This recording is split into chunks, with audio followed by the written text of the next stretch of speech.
Bonsoir et bienvenue dans ce 35e épisode du Café Multiverse.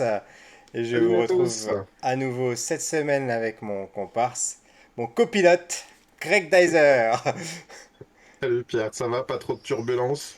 Une semaine agitée, voilà, mais voilà, c'est devenu notre quotidien. On se Bah oui, retrouve. parce qu'on se charge, plus on avance et plus on se charge et plus on se donne des missions impossibles à réaliser. Voilà, et sans Tom Cruise, on y arrivera quand même aujourd'hui. Bah oui, parce Aujourd'hui, qu'on est bien accompagné. exactement, avec personne, on n'a pas d'invité ce soir. Mais Mais vous si, serez là pour nous tenir compagnie, que vous nous regardiez en direct, en replay vidéo sur YouTube, Facebook ou bien en oui, oui. podcast. Voilà, voilà. Oui, parce que même en replay, on vous ressent déjà Voilà, d'avance.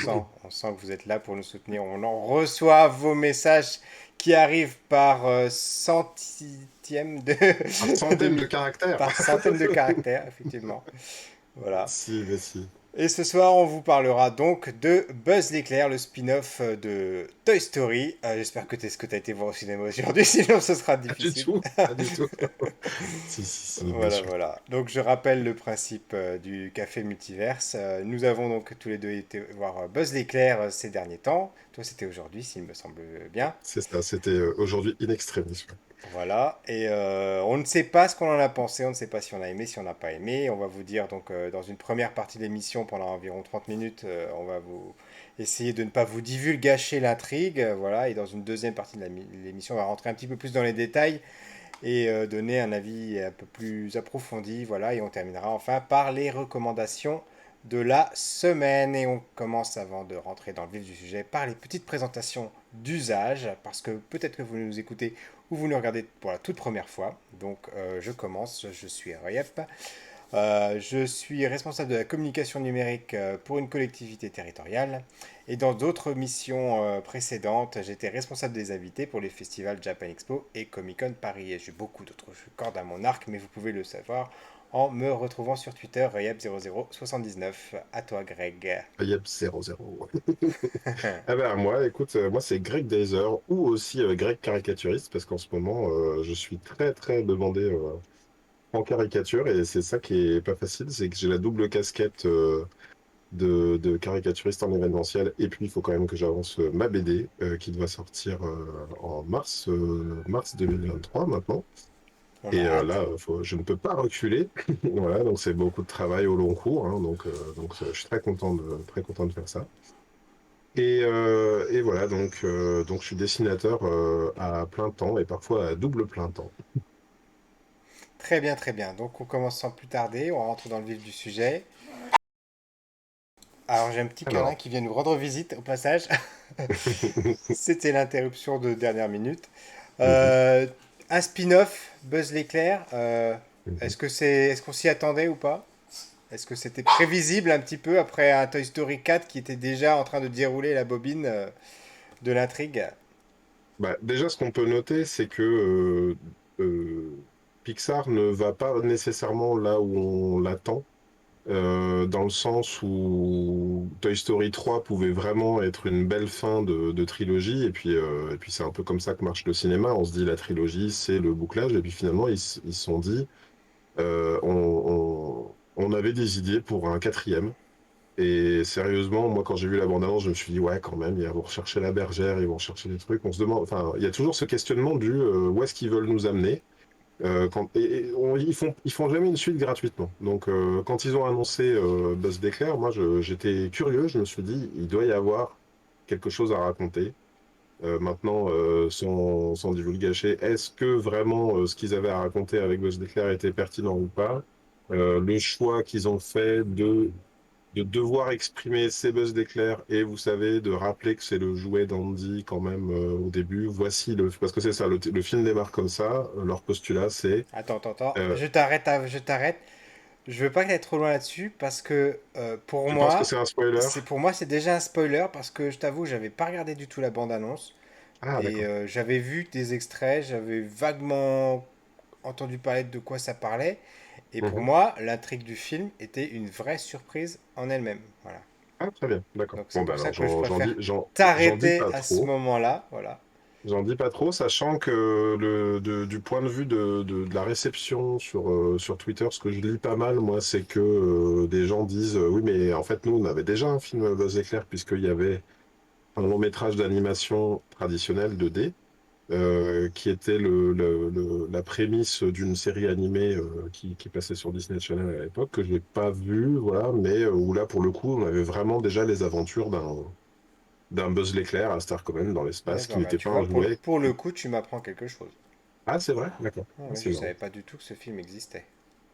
Ben, c'est un film, mais tu sais, c'est un peu comme les suites de Lilo et Stitch. Il y a deux films comme ça. En fait, c'est un film où c'est le début d'une série animée, et puis il y a un dernier film à la fin de la série animée. C'est vraiment pas produit comme des films. C'est vraiment, enfin, j'allais dire un Et peu du cheap. coup, par rapport à ce film-là, il serait canon? Il s'insérerait dans la chronologie ou pas du Euh, tout? non, non, pas du tout, parce que là, tu vois, on a un buzz avec un équipage d'humains, hein, on peut dire, même si là, apparemment, alors, je suis navré d'avance parce que je crois que je me suis un petit peu endormi et mes enfants m'ont révélé des trucs à la fin du film que j'avais pas vu, parce que je l'ai vu avec mes enfants, ça aussi, pourrait parler un petit peu de leur expérience à eux.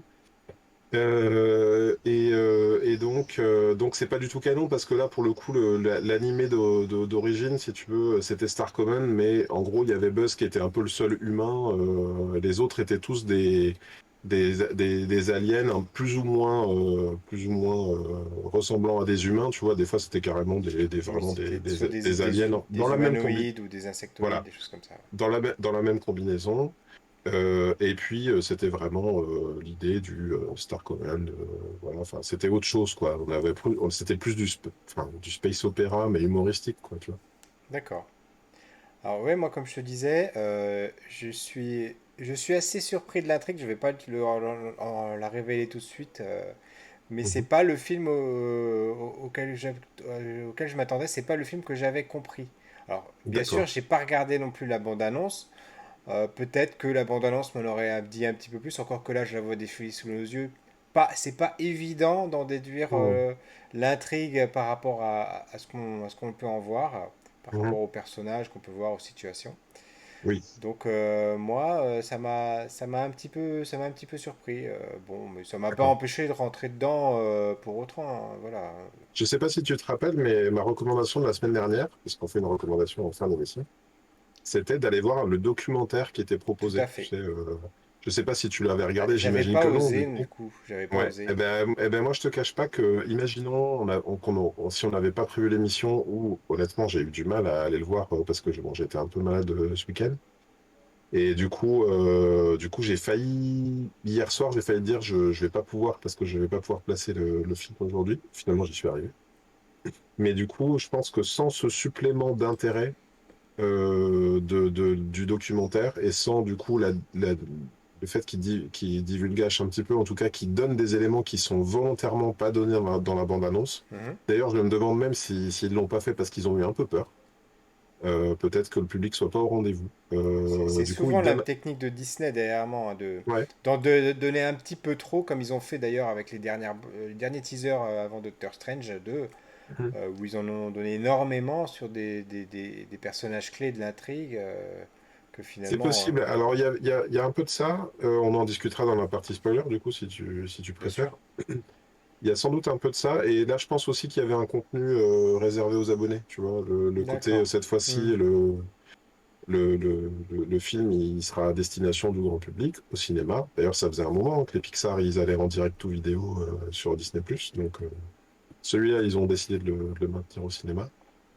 Et donc, c'est un peu les deux, à mon avis. C'est aussi pour donner du contenu. Et honnêtement, hein, ce que ça donne, le documentaire m'a permis, moi, d'avoir un peu plus envie. Je me suis dit, tiens, il y a un peu plus que simplement aller voir le film du personnage, quoi, du personnage en vrai, pas les jeux. Alors, tu disais que tu avais été avec les enfants. Moi, j'ai pas eu cette occasion Mhm. parce que un planning très chargé de fin d'année.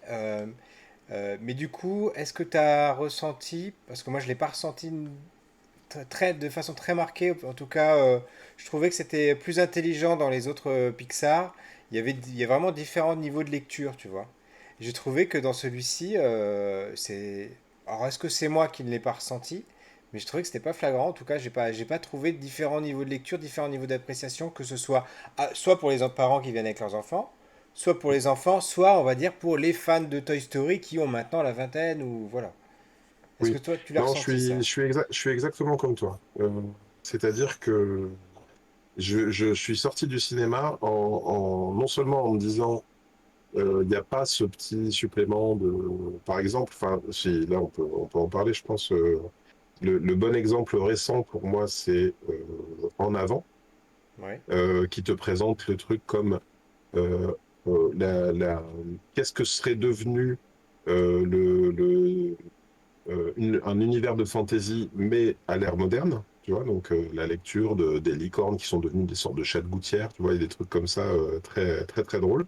La bande-annonce ne parle que de ça, alors que le film parle du parent absent, du deuil, de la famille recomposée avec le frère qui devient une sorte de figure paternelle. Enfin, tu vois, c'est les émotions que ça procure finalement hmm, sont à l'opposé de ce que l'univers apporte en fait. Et je sais que moi, en tant qu'auteur, ça m'a vraiment posé question des fois de me dire, on a tendance par exemple dans la BD un peu comment dire, notamment la BD franco-belge, quand on apporte un récit personnel, tu vois, à l'aborder de manière très frontale, ou bien ouais. de l'autre manière, c'est de le transporter effectivement dans un univers complètement onirique, pour enrober les choses qui sont pas faciles à vivre dans quelque chose de plus où le premier degré finalement est plus de l'aventure, des jolies images, des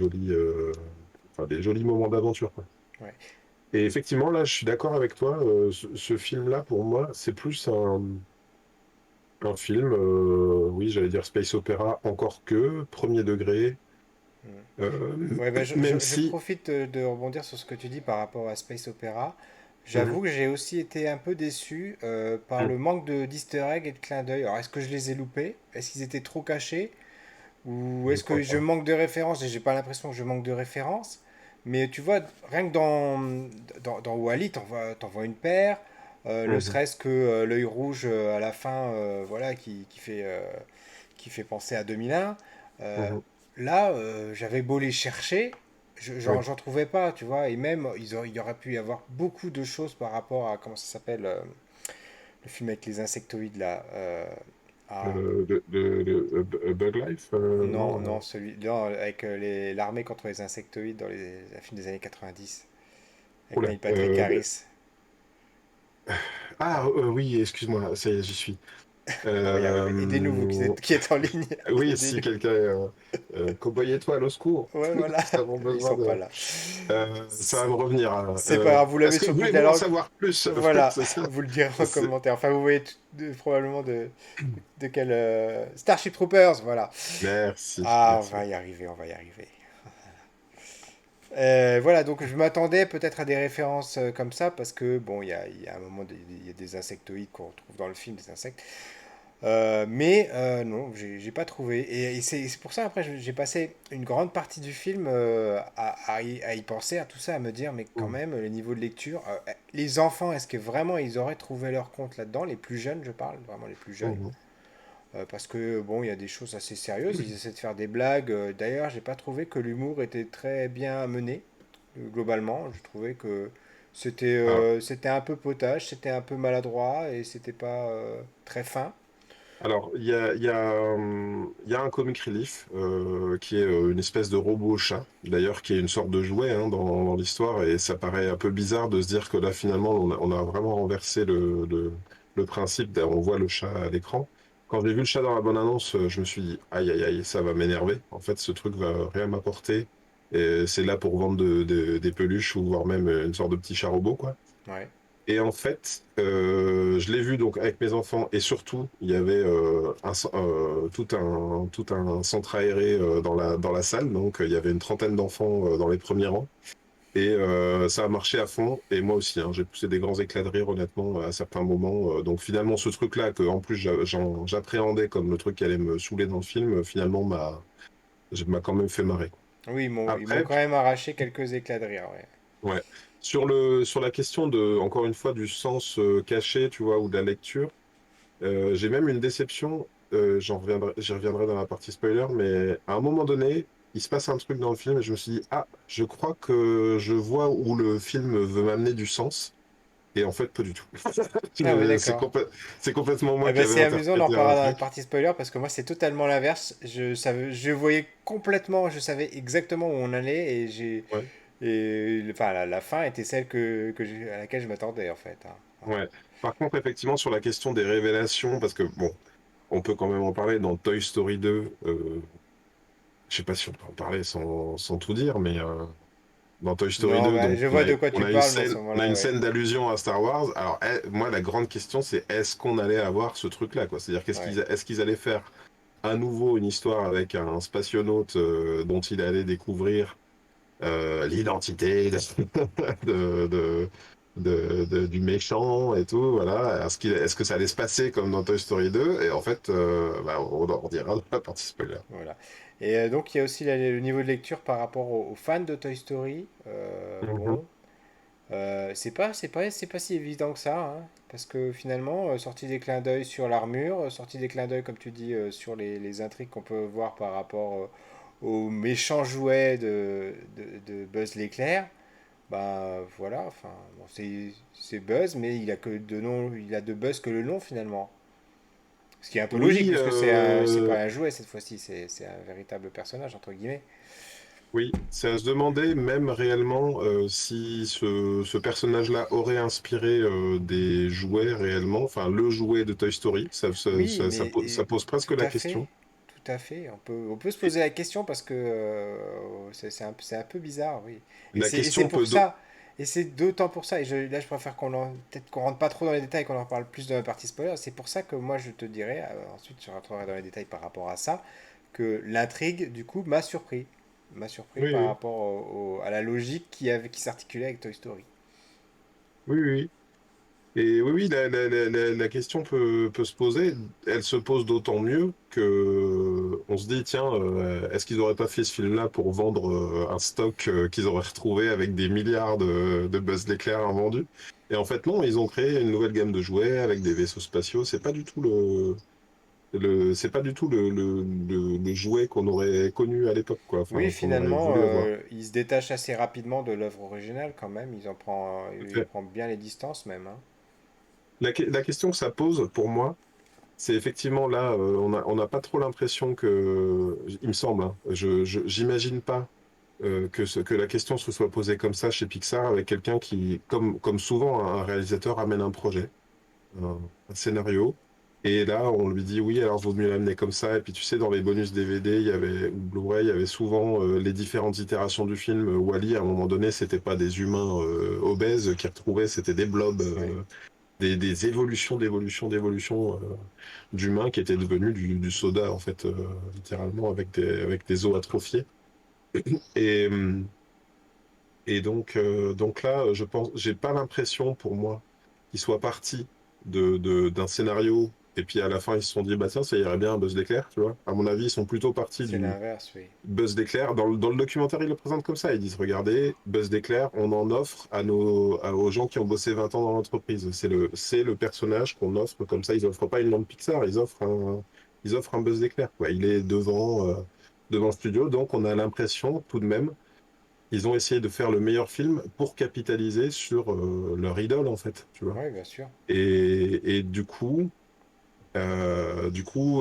c'est peut-être ça, en fait, qui fait un peu défaut et puis pour les puristes, on va dire, qui se font se poser la question, c'est se dire, OK, ben là, est-ce que vraiment, eux qui nous ont toujours présenté leur projet de film, maintenant, je sais plus, il y en a 30 peut-être, qui nous ont toujours présenté leur projet de film en disant, voilà, on a voulu raconter une histoire sensible et machin, je pense à vice-versa, tu vois, en avant, enfin, tu vois, là-haut, ils racontent toujours quelque chose d'ailleurs, ils n'ont pas fait encore tous les points cardinaux, mais ça ne saurait se tarder peut-être.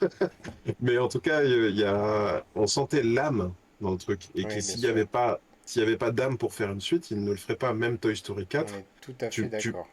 tu mets un temps avant de comprendre le sujet de Toy Story 4, mais Toy Story 4, c'est finalement le parent aimant qui, à un moment donné, décide de dire, mais moi aussi, j'ai le droit de vivre ma vie, quoi. À la fin, Woody s'en va, il est plus obligé de s'occuper des autres jouets comme si c'était ses propres enfants, quoi. Il a le droit aussi à être heureux, à vivre sa vie, à refaire sa vie avec la bergère. Donc, voilà. Ouais, Et ce que ça implique aussi pour la mère d'Andy, hein, du coup, même si on ne la voit pas dans le film. bien sûr. Et là, effectivement, on a plus l'impression de dire, ben voilà, on aime tellement ce personnage, comment on va capitaliser dessus. Et du coup, les moins enthousiastes, dont je sais pas où, je pense que je me situe toujours entre les deux, je suis jamais trop énervé, tu vois, mais se diront peut-être, oui, bah à quoi bon? Est-ce qu'il fallait le faire? Si c'est en plus pour nier tout ce qui avait déjà été fait sur le personnage de Buzz Éclair. Et les plus enthousiastes que j'ai lu sur Twitter aujourd'hui, on disait, ah, ben vivement le western avec Woody. Oui. Pourquoi Et pas. là, Mais là, je me Woody, suis il me dit, bon, semblait on en savait un peu plus dans les films Toy Story. Alors, j'ai pas révisé mes Toy Story. si, alors dans Toy Story, eh ben, figure-toi que c'est précisément la discussion qu'on a eue au sortir du cinéma avec mes enfants. Ils m'ont dit, et Woody, alors, comment il est devenu Woody? Comment Andy il a connu Woody? Et je leur dis que Woody était le personnage d'une série télé. On voit vraiment sa série télé, c'est pas juste une pub. Oui, Buzz c'est Éclair, ça. on voit des pubs à la télé. Woody, on voit dans le 2 qu'il est issu d'une série à succès avec des marionnettes comme ça, en noir et blanc. Un peu époque Zorro, quoi, tu vois. Et c'est d'ailleurs ce qui fait penser aux fans que c'était probablement le jouet du père d'Andy. Voilà, un jouet d'une autre époque. Alors, est-ce que c'est aussi un space opéra réussi en tant que space opéra? Est-ce qu'on peut le regarder en tant que C'est space opéra pour toi? c'est la question qu'on peut se poser. Pour moi, on est un peu dans le truc déjà beaucoup fait. Tu voulais peut-être commencer sur ce sujet-là, Non, non? non, non, Dis-moi. non, je te Non. posais la question pour rebondir Sur justement. sur ce sujet-là, pour moi, on est dans des points qui sont très visités. Je pense à Perdu dans l'espace, par exemple. Je pense aussi à mince, comment ça s'appelle? Je confonds toujours le titre. Le film de Nolan Oui, avec le temps. Enfin, oui, tu je vois, vois. la distorsion Interstellar, la distorsion Interstellar, du oui. temps. Voilà, bah, pour le coup, on voulait pas spoiler l'intrigue, mais on en parle quand même. C'est que c'est ça le supplément pour moi dont on ne parle pas dans la bande-annonce, c'est Buzz fait des voyages, des essais dans l'espace, ça le déplace dans le Dans temps, le sans temps, en dire voilà. trop. Euh, et moi, j'ai trouvé ça intéressant. Il y avait aussi un petit... Tu sais, j'ai repensé à Top Gun Maverick. Oui, Il a quand même un peu cette figure-là de mec qui va faire les essais au péril de sa propre vie. Le début du film m'a beaucoup fait penser à Top Gun tout à Maverick fait. Ouais, quand ouais. on... donc le vrai héros, quoi. Enfin, la figure très américaine du héros qui va au risque de sa vie tenter l'impossible pour le bien commun. J'ai aimé le film, je pense, même si, encore une fois, je me suis assoupi quelques fois. Je crois que j'aimerais probablement le revoir, même si encore une fois, c'est pas un film qui va me faire pleurer comme d'autres Pixar, tu vois, qui va m'émouvoir Non, beaucoup. effectivement. Il a son moment d'émotion, mais il est très tôt dans le film en fait. Oui, je Bon, suis voilà. d'accord. Il y a pas cette bouffée d'émotion qu'on peut ressentir souvent de la toute fin des Pixar habituellement. Là, c'est pas fait, c'est pas équilibré de la même manière. Ouais. C'est un film beaucoup plus premier degré, quoi. Science-fiction, on te donne un univers, et en plus, je pense qu'il est vraiment écrit comme un numéro un. Ouais, Avec une potentielle licence, on te présente assez peu de personnages, mais on te fait comprendre qu'il y en a plus. L'univers démarre un peu de zéro et il évolue pendant le film. Donc il laisse à penser qu'il y a encore des choses à découvrir. Voilà. Après, est-ce que ça va suivre ou non? Je ne sais pas. alors, ma conclusion à moi de cette première partie, sans spoiler, c'est légèrement différent de toi. Moi, je dirais plutôt que je ne l'ai pas désaimé. J'irais Ouais, pas jusqu'à dire que je l'ai aimé non plus. Enfin, ça m'a laissé, il m'a laissé un peu indifférent. de marbre en fait, ce film. Mhm. J'ai pas passé un mauvais moment, mais Si je voyais mon moi d'il y a quelques jours, je dirais, ben, fais autre chose de ton après-midi, voilà. Tu auras Hmm. peut-être mieux à faire. Il y a pas... Disons qu'il y a d'autres films en ce moment au cinéma que j'aimerais aller voir. J'ai pas forcément le temps d'aller tout voir. Il y a par exemple le Hmm. film d'Elvis que j'aurais bien aimé aller Ouais. voir. Je pense que j'aurais préféré aller le voir personnellement que d'aller voir Et, Buzz et l'éclair, comme, voilà. et comme tu connais mon désamour pour les biopics, tu t'es dit, je vais pas lui infliger ça. Oui, on a déjà fait tellement de biopics cette saison, on va essayer de pas t'affliger ça. D'autant que j'ai quand même une toute petite peur sur Elvis, c'est que j'ai vu que sur la bande originale, c'était beaucoup de réinterprétations par des artistes modernes, Eminem, etc. Donc je sais pas donc, comment ils l'ont intégré dans le film. Je sais pas si on entend, si c'est des versions donc réinterprétées, si on entend les originaux ou quoi que ce soit. Pour ça, je le verrai si j'ai la chance de voir le film, mais bon, voilà, c'est quand même une petite peur que j'ai par rapport à ça. Fin de la parenthèse. Tu avais quelque D'accord. chose à rajouter du coup par rapport à cette partie sans spoiler? Bah, je voulais faire ma conclusion aussi. Je me suis un peu perdu dans Elvis là. Bah, tu as fait déjà une Euh, belle conclusion jusqu'ici, mais tu peux c'est vrai. continuer, oui, tu peux continuer. Ouais. Non, bah écoute, oui, ça me reviendra peut-être, mais disons, si ça y est, voilà. Disons que là, pour parler d'arc narratif d'une manière globale sans le dévoiler. Je trouve que l'arc narratif de Buzz est assez clair parce que son caractère, limite, il n'est pas tellement montré, il est plus raconté par des mots, par lui, sur un truc simple au début. Et je trouve que le dévoilement de ce qui devient, ce qu'il choisit d'être à la fin, déjà, mes enfants l'ont vraiment compris parce que c'est presque cousu de fil blanc en fait, Oui, et c'est pas fou quoi. Voilà. oui. J'ai pas trouvé ça énorme. Tu te dis ok, t'as un personnage monolithique, il est un peu moins à la fin. Limite ce qui se passe Oui, autour de il lui. y a vraiment pas différents niveaux de lecture. C'est vraiment Non, basique, ouais, très téléphoné. Ouais. Il n'y a pas de surprise. c'est Voilà. ça. Les surprises sont ailleurs et en fait pas Donc c'est limite. un petit peu notre conclusion. Disons que si vous allez le voir avec les enfants, ils pourront passer un bon moment. Mais vous, pour une fois que d'aller voir un Pixar, vous risquez de ne pas y trouver totalement votre compte. Voilà. Et ça pose même la question, du coup, c'est est-ce qu'on était la cible? Est-ce qu'on était la cible? Et on va en reparler dans la partie spoiler.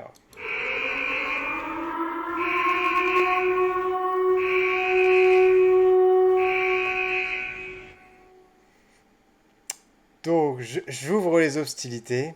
Et comme je le disais donc en début d'émission, je m'attendais pas à ce film-là en fait. Mhm. Je n'avais pas forcément compris que ce serait une aventure imaginaire. Pour moi, du fait qu'il s'appelait Buzz aussi, au passage, c'était peut-être à cause de ce clin d'œil-là, je pensais que ce Mhm. serait un personnage réel ou alors un acteur en fait. Tu vois ce que je veux dire? Ah oui, d'accord, Et qu'on verrait un comme, petit peu Last Action Hero, je sais pas comment un peu dire, comme ou... Volt, le film avec le Oui, chien, là, voilà, un petit peu qui... Ouais. dans cet état d'esprit-là. Et que Mhm. du coup, on aurait pu peut-être voir des clins d'œil avec Andy, du fait qu'il était fan, qu'il avait l'autographe Ah de oui, d'accord. l'acteur, Tu des choses comme pensais ça. que Enfin, vraiment on avait les personnages de Toy Story qui étaient là, quoi. D'accord. voilà. Et de la même façon, je sais que mon fils aîné, donc lui qui ira le voir dans quelques jours, m'a dit si ça raconte l'histoire de Buzz qui est pilote d'essai et qui va apprendre à piloter, etc. Donc tu vois déjà, il se rapproche, mais il n'a pas encore compris exactement où se situe l'intrigue. Et Mhm. je pensais que c'est un truc un peu fou. Moi, j'imaginais qu'en fait le type allait se retrouver en fait pilote d'essai autour de la Terre, qu'il allait se retrouver dans l'espace, perdu, et qu'il allait se retrouver face à un méchant, le fameux pseudo Dark Zurg. Vador, là, Zorg. Mhm. Et voilà, c'était un Zurg. petit peu plus Important. ça l'intrigue. Et là, bah non, l'intrigue en fait, elle se passe de bout en bout dans l'espace avec quelqu'un qui est déjà un ranger de l'espace, etc. Voilà, c'était pas un film du tout initiatique, c'était pas une préquelle, c'était pas une introduction du personnage. Non, en fait, tout est déjà placé. Et c'est presque un épisode, finalement, de la vie de Buzz, parce que là, enfin, lui est déjà lui-même en fait. Il est déjà abouti dans cette version du personnage. Et c'est même, oui, le film est un peu à l'inverse parce qu'il commence Ranger de l'espace et il est déconstruit de son modèle de Ranger de l'espace. Complètement, oui.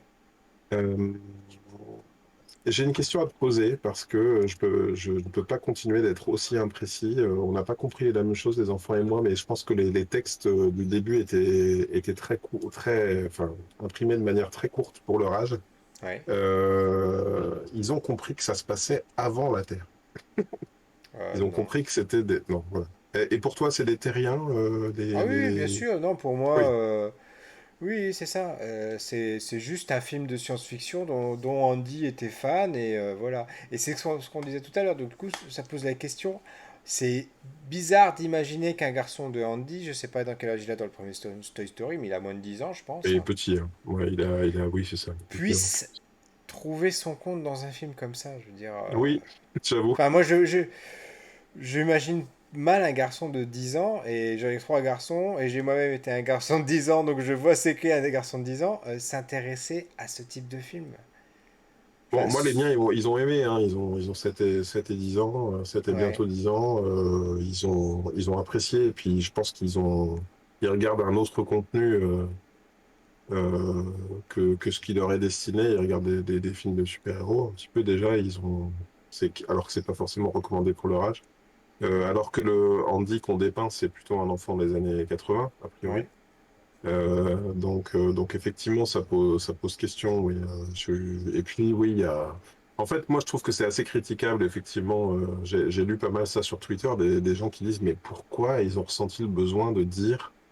C'est le film que Andy est allé voir. Je voulais inviter quelqu'un là, qui a écrit Pixar, faut toujours qu'ils inventent des lores chelous pour justifier leurs films.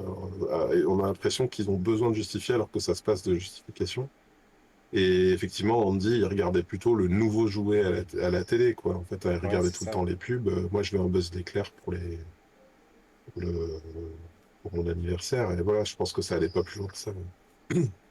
Oui, d'autant que le jouet de Buzz l'éclair, il est à des années-lumière, sans mauvais jeu de mots, du personnage qu'on voit là, parce que il est beaucoup plus fier, beaucoup plus guindé, beaucoup plus coincé encore que celui-ci.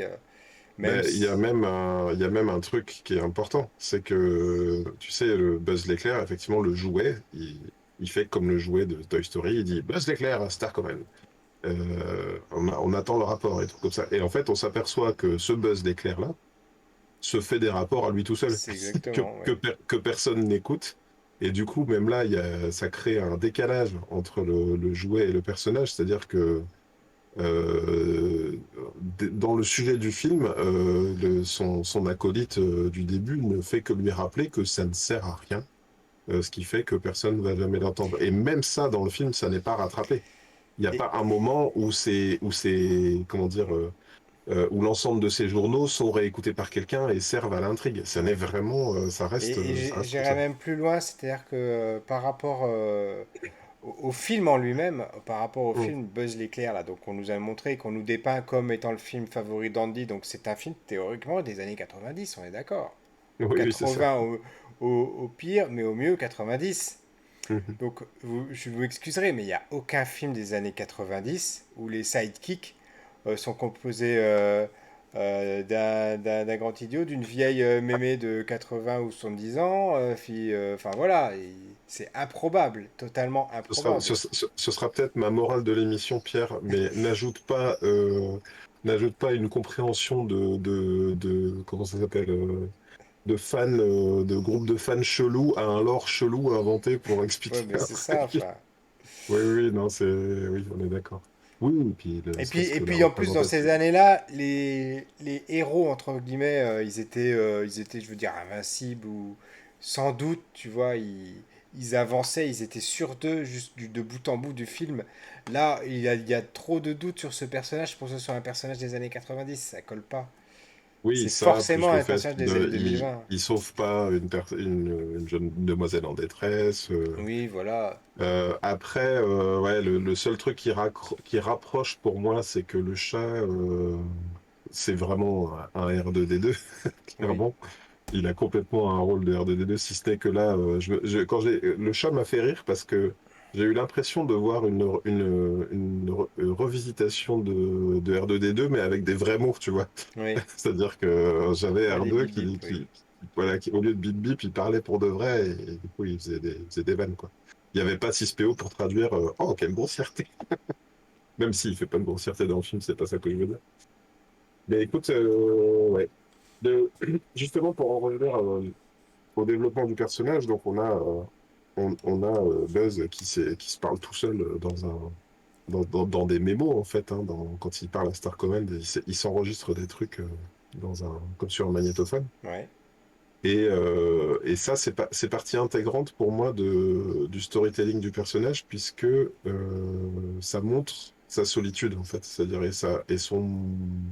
le fait de vouloir endosser tout seul et la catastrophe que ça a produit au démarrage du film. C'est-à-dire qu'à vouloir trop la jouer héros solo, en fait, il se plante et il fout la merde. Et sa réponse euh, à l'erreur d'avoir tout fait en solo, c'est d'en faire encore plus en solo, en fait. ouais. Et ça le plonge dans encore plus de solitude, puisque ça le conduit à faire des bonds dans le temps. Donc voilà, c'est ça l'arc narratif du personnage, c'est comment il sort comment il accepte à un moment donné d'arrêter d'aller de l'avant et de juste accepter de Bah, vivre, en fait. accepter que la situation telle qu'elle est et qu'on peut pas tout le temps sauver tout le monde et que des fois il y a juste rien à sauver. Mhm. Et voilà, c'est tout. Qu'il y a un C'est état de ça. fait et qu'il faut l'accepter et qu'on peut pas Et vivre pour, dans le passé ou voilà. mm. Et Ça, à pour la fi- rigueur, c'est la lecture secondaire qu'on pourrait avoir du film, on va dire un petit peu Oui. plus profonde, un petit peu plus adulte, mais je trouve qu'elle est un petit peu trop presque simpliste, je sais pas comment dire. Alors, d'une part, elle est simpliste, et pour moi, c'est une façon de boucler, d'en finir sur ce sujet de raccord par raccord avec Toy Story, avec le lore et tout. C'est qu'effectivement, jamais ce storytelling n'aurait dû amener à un jouet pareil, Oui, évidemment. puisque, puisque c'était son problème de départ, de se parler tout seul. Et donc l'intrigue, la conclusion, tu l'as vu venir de loin, toi, ou justement tu nous disais tout à l'heure que tu avais été sur une fausse piste. C'était par rapport à quoi en fait, cette fausse piste? Alors, j'y reviendrai tout à l'heure, parce que l'intrigue est effectivement savoir. Euh, En gros, donc, pour ceux qui ont vu le film, Buzz fait des sauts dans le temps, et au moment où, pour essayer de réussir à, à, à voyager dans le temps, hein, c'est ça, pour réparer Bah, pour réparer son. l'hyperpropulsion et donc rentrer sur Terre, voilà. Voilà. Et en fait, plus il fait des bonds dans le temps, plus il perd des amis en route, plus il est tout seul, et puis finalement, il est vu un peu comme un vieux, un vieux qui n'est plus très raccord avec les choix politiques sur la base. Et à un moment donné, il réussit et il fait un bond de 20 ans dans le temps, de plus de 20 ans. Et là, à ce moment-là, effectivement, apparaissent une menace, apparaissent des robots, apparaissent Zurg et tout. Et effectivement, à un moment donné du film, la grosse révélation, on va dire, moi, effectivement, c'était savoir si Zurg allait être son père. C'est-à-dire, est-ce que ça allait être. Et finalement, ben non, c'est pas le choix qu'ils ont opéré. Heureusement. Qu'est-ce que t'en as pensé, toi? Bah moi j'étais ravi, enfin dans le sens où j'avais compris que ce serait ça et que j'étais heureux dans le sens où ils ont pas été dans une facilité enfin idiote vraiment de dire c'est son père machin, mais Mhm. très rapidement j'ai compris qu'il nous emmenait là-dessus sur cette voie du personnage qui va devoir faire un face-à-face avec lui-même et d'accepter la situation telle qu'elle est et qu'elle ne peut pas être réparée et que voilà, s'il faut en finir avec quelque chose, c'est avec lui-même en fait. Et qui ne veut pas, ouais, il ne veut pas devenir Il ne ce veut que pas devenir l'image que lui renvoie son lui son plus lui du âgé. futur. Et d'un autre côté, la piste du père est pas complètement refermée, puisque Il dit à son lui du futur, ah mais enfin d'abord il dit papa quand il se voit plus vieux, Ouais, il dit papa et l'autre il fait mais non c'est moi, c'est toi plus vieux. c'est toi plus vieux. D'ailleurs j'ai trouvé que même là au niveau des dialogues c'était pas quand même hyper bien fichu parce que euh, son lui du futur ne bafouille jamais, il l'appelle Buzz, tu vois, je veux dire c'est lui-même, mais il a l'air de savoir exactement comment se parler au lui du passé. Enfin, tu vois, il n'y a jamais de quiproquo, il n'y a jamais de... Voilà, c'est même pas drôle en fait finalement, hein, à ce moment-là. Il pourrait y avoir un peu de vanne en disant, je sais pas, oh ben t'as pris du poids ou moi je sais rien. Enfin, tu vois, n'importe quoi. C'est comme ça que je deviens quand je suis vieux, tu vois. Enfin, genre moi jeune, moi vieux, Hmm. Retour vers le futur, dans oui. Retour vers le futur, tu vois. Non, il y a rien de tout ça. Et puis oui, ouais, je sais pas comment dire. Mais donc oui, au niveau de la piste de d'où viennent ces robots, il dit quand même qu'il les a dérobés, hein, le Buzz du futur. Donc finalement, le fait qu'il y ait un vrai Zurg quelque part qui puisse être, Qui peut être pourquoi son pas son père. père, c'est pas fermé, hein, je veux dire. Et Ah ouais. apparemment, ils ont l'air de vouloir Alors, poursuivre un peu ça sur. c'est dommage, j'ai oublié d'en parler dans la partie non spoiler du coup. Il y avait Mais plusieurs scènes post-génériques je l'ai mis sur sur Twitter, je l'ai Twitter. mis sur le Twitter du Café Multiverse aussi, donc n'oubliez pas, il y a trois scènes génériques si vous ne l'avez pas vu, si vous comptez aller Ah le pourquoi voir. trois? Ah si, trois, si c'est vrai. Ouais, Trois. Ouais. ouais. Une qui Et arrive tout de d'ailleurs, suite à la il y a, fin, une qui arrive ouais. à la fin et une qui est vraiment après le dernier logo. Donc celle-là, vous êtes sûr de la louper si vous ne restez pas et c'est la plus Oui, oui, oui, importante. il y en a une qui est après le château de Disney. C'est très surprenant. Ouais, J'avais jamais vu ça. Normalement, en plus, oui, elle arrive après le château de Disney, elle arrive même après les crédits du doublage. Donc, exactement. Donc là, j'avais en jamais vu général, ça. tout le monde est sorti de la scène. Là, et ils ont même déjà rallumé les lumières. Ils ont fait rentrer les autres personnes à ce moment-là, hein. Donc, si vous êtes C'est vrai. resté jusque-là, c'est que vous êtes courageux ou que, comme moi, vous êtes allé voir combien y a-t-il de scènes post-génériques. Quand j'ai vu qu'il y en avait trois, Mhm. j'étais quand même très très étonné, hein. Donc, comme moi, vous avez été informé par quelqu'un De de très très bien généreux. informé. Et donc, alors, pour revenir sur ta question de tout à l'heure, à un moment donné, j'ai cru que le film nous amenait quelque part. Ouais. C'est que quand il fait son saut de 20 ans dans le temps, tu sais, au début, ils décrivent la planète sur laquelle ils sont tombés comme une planète inhospitalière, au sol mou. On voit qu'il y a des ronces de partout, tu sais, enfin des racines qui les Des attaquent. monstres aux plantes. Voilà, c'est ça. D'ailleurs, même ça, c'est pas très exploité quand tu Oui, tout réfléchis à bien. fait, j'allais te le dire. Là, on a vraiment finalement Star Command qui s'installe, qui met un écran pour se protéger d'insectes belliqueux, et puis Et, il et, décide de... et là, avant que tu continues, je t'arrête sur un truc. C'est aussi quelque chose qui m'a marqué dans ce film. J'ai trouvé que le Mhm. message écologique habituel est Mhm. totalement oublié là, hein. Exactement. Eh ben, Parce que là, on a l'habitude, enfin là, c'était quand même assez simple à faire. On a des gens qui sont hostiles, c'est eux les hostiles qui arrivent dans sur une planète qui n'est pas la leur. Ils s'amusent à tuer les insectes, à couper les machins. mhm. Le côté message environnemental de Pixar, là, il est complètement passé à la trappe. C'est hyper surprenant par rapport à eux, hein.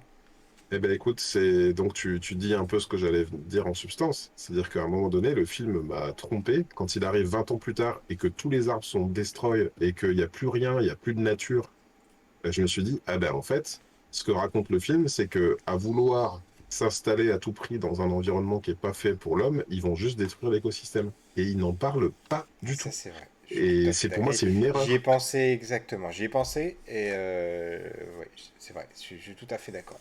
Je suis Et tout à fait pire, d'accord.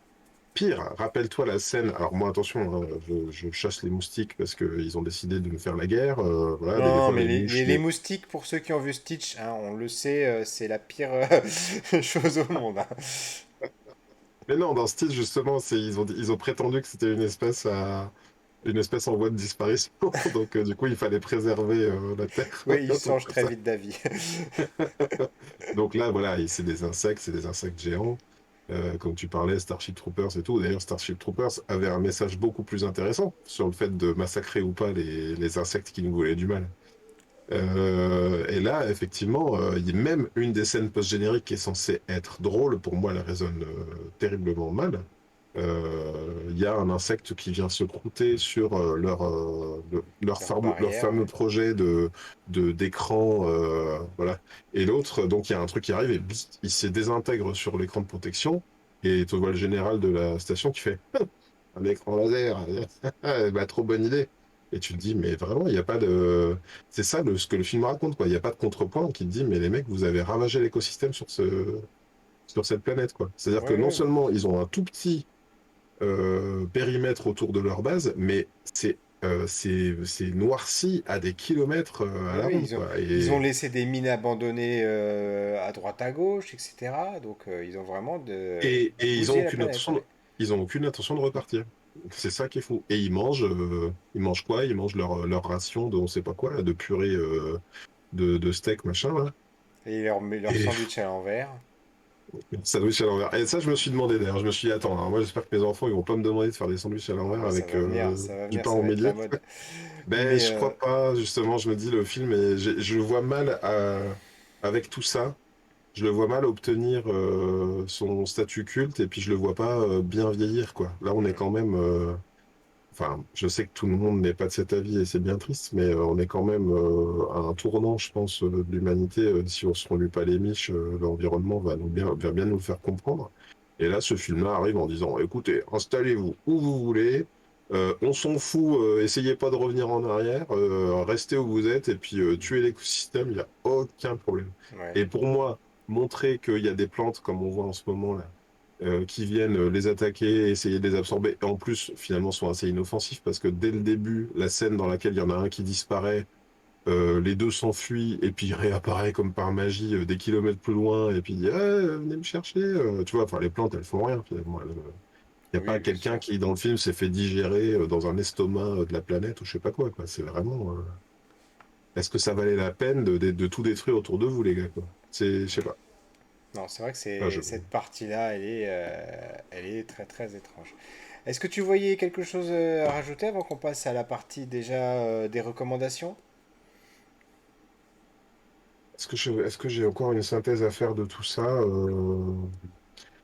Oui, je pourrais même pas dire en fait si je recommande ou pas. Je suis même pas sûr. En fait, là où j'ai un peu de la peine, c'est que j'ai pas l'impression que, comme là, que ça redore le blason de Buzz l'éclair, que son arc narratif il est assez faible. Finalement, les moments d'émotion, moi je dirais si c'est quand même intéressant, et c'est ça qui était évoqué dans le documentaire que j'évoquais la semaine dernière. C'était le fait qu'il voyageait dans le temps et que du coup il voyait son ami vieillir, quoi. Voilà. Et donc ça, ça m'évoque pas autre chose que ce film-là. Je trouve que ce que ça raconte était intéressant. Il y a et puis le message autour de faire confiance aux autres, parce que c'est ça l'arc Non, narratif il y de a Buzz, ça c'est qu'à aussi. la Ouais. fin, il se choisit une équipe et c'est pas du tout l'équipe qu'on s'imaginait avec le best-of en mode gardien de la galaxie, même si c'est pas toujours si les gardiens de la galaxie sont pas le best-of des héros non plus, mais tu vois, Oui, c'est le pas l'équipe de florilège, Top Gun, oui. voilà. C'est intéressant. Je trouve que Buzz ait monté une équipe autre, voilà, avec ceux qu'on n'attendait pas, quoi. Un vieux, un mec maladroit, voilà, c'est ce qu'il lui faut. Même si c'est la conclusion qu'on attend, j'ai envie de dire naturellement, à la fin, Oui. qu'ils les choisissent eux et voilà quoi. Ah bah, c'est vrai que s'il voulait vraiment ruiner le film, il aurait fallu qu'il choisisse un escadron avec Non, non, c'est bon, des beaux gosses. les boulets dégagés. Voilà, bien que simple, l'intrigue reste honnête, quand même. Voilà. Donc pour ceux qui ont eu besoin de venir nous écouter, pour se convaincre d'aller le voir, je vous dirais, bah, quand même, allez voir, il y a des belles choses, mais pas tout. Voilà, c'est pas. Voilà, c'est ce que je redirais, ce que j'ai dit tout à l'heure à la fin de la partie sans spoiler. C'est Hmm. peut-être pas la priorité du moment. Si vous y allez Oui, avec les enfants, ça reste un film intéressant à voir en famille. Vous vous ennuierez pas quand même de toute façon. Hein. C'est pas un film ennuyeux, le rythme est soutenu. Voilà, il y a une intrigue qui tient la route, il y a une évolution des personnages. Mais bon, il est pas culte, quoi. Je pense pas qu'il restera, qu'il marquera son histoire. Voilà, voilà. d'ailleurs, c'est intéressant qu'on se pose la question comme ça, et je crois que finalement, la chronologie des médias nous fait nous poser la question à nous, comme ça, en France. Parce que ce film-là, si tu veux pas le voir au cinéma, Bah, tu le verras dans 3 ans. tu le verras dans 3 ans. Alors que je pense aux Américains, tu vois, qui vont l'avoir dans 2 mois sur Disney+. Là, pour eux, je pourrais vraiment leur dire, bah, attendez 2 mois, hein, parce que ça vaut pas la peine. Ouais, c'est ça. Il Si il vous sera avez très... un VPN, attendez 2 mois.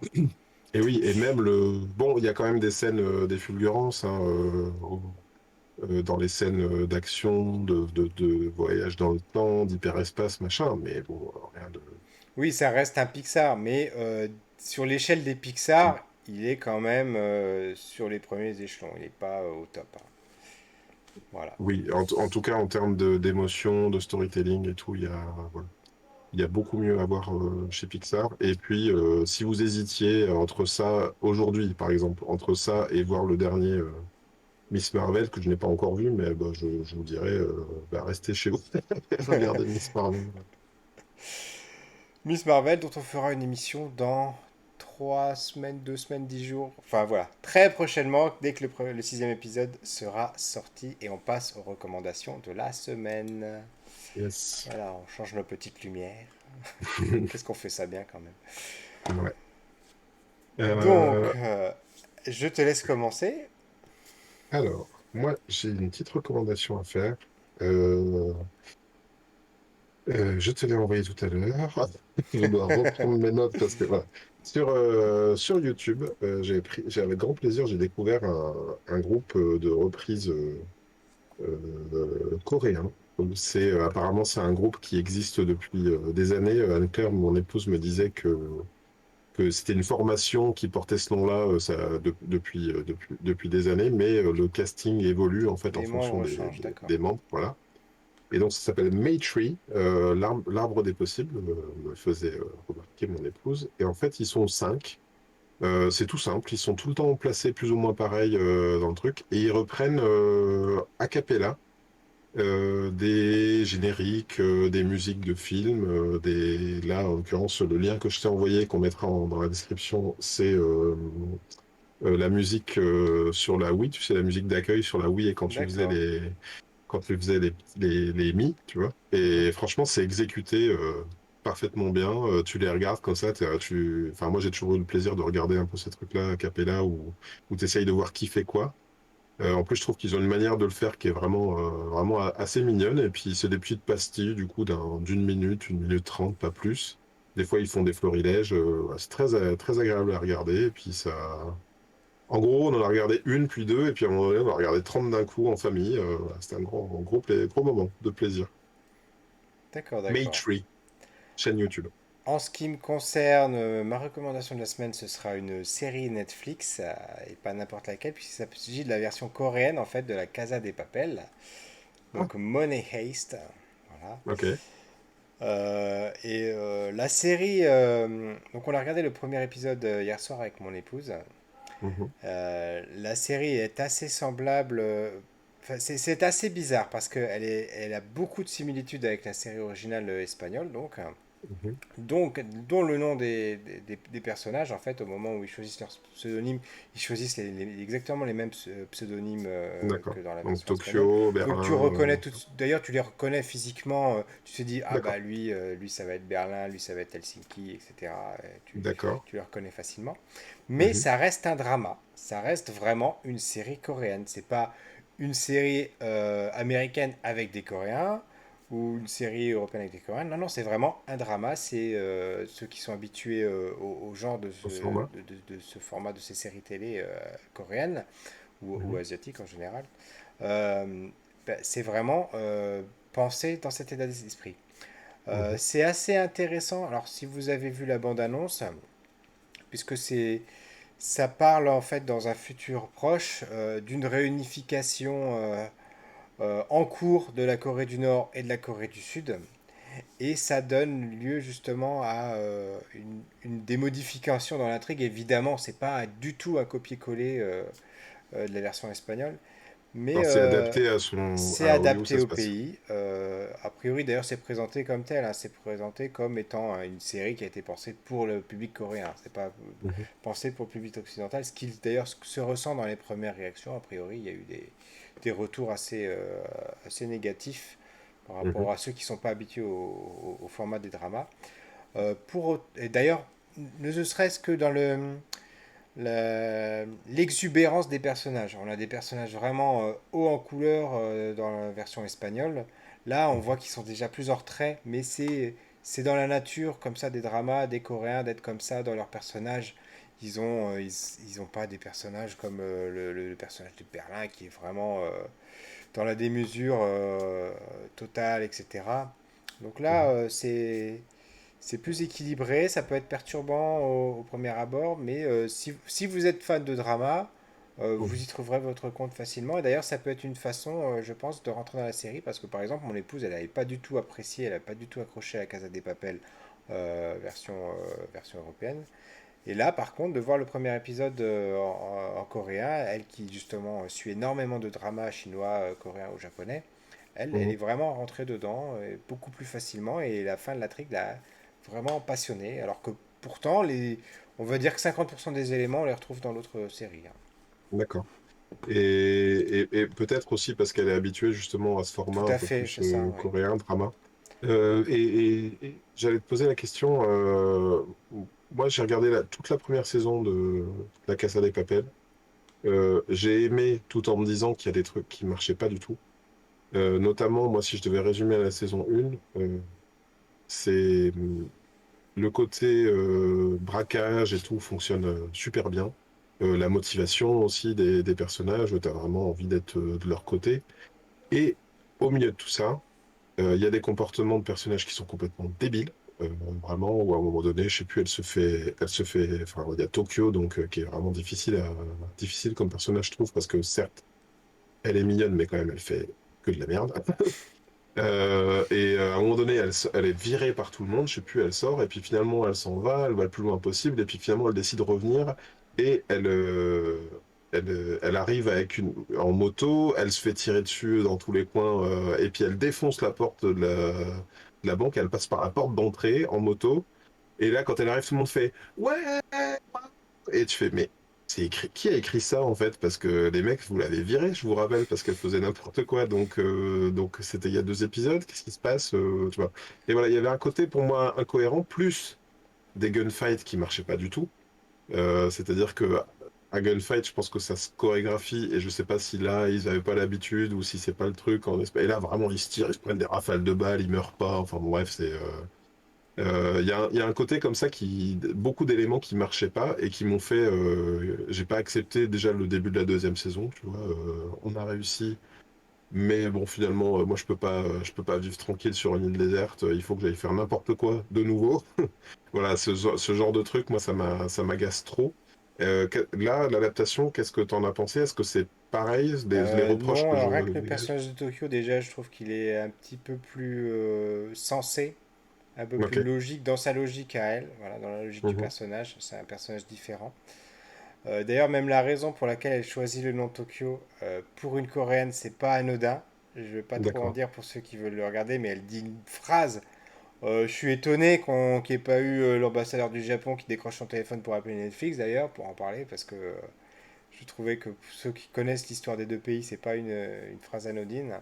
Mhm. Et par contre, par rapport au gunfight, là, enfin, c'est mauvais. Mais là, j'ai envie de dire, dans les dramas, habituellement, c'est mauvais. Et là, effectivement, il y a une des scènes au début qui est un peu étrange, en fait. Bon, D'accord. j'en dis pas plus que ça, Donc, mais à ma question, voilà, t'es je pas sûr, trouve quoi. que je pense que si vous avez aimé La Casa des Papel, que vous en voulez encore, c'est une relecture qui est pas inintéressante. Après, Ok. vous pouvez toujours vous regarder le premier épisode si vous n'avez pas accroché à l'ambiance, c'est que vous n'accrocherez probablement pas à la suite. C'est le style des dramas, c'est comme ça, voilà. Ok. Voilà, voilà, c'est comme ça que se termine ce 35e épisode du Café Multiverse. Et on vous donne donc rendez-vous ni ce week-end, puisque nous serons ensemble, en vrai, voilà. Mais on vous donne rendez-vous dans 10 jours, donc vers vendredi en 8, pour vous parler de The Umbrella Academy. Et on vous Du coup, dit, on se retrouve à la banque et tu arrives en moto, tu traverses la porte c'est et on ça, se et tu vas retrouve, voir c'est ce ça? gunfight là, celui-là, je vais pas les louper. Super. Eh ben, écoute, à Allez, la on vous semaine dit vers prochaine. l'infini. Et au-delà. Salut. Allez, ciao.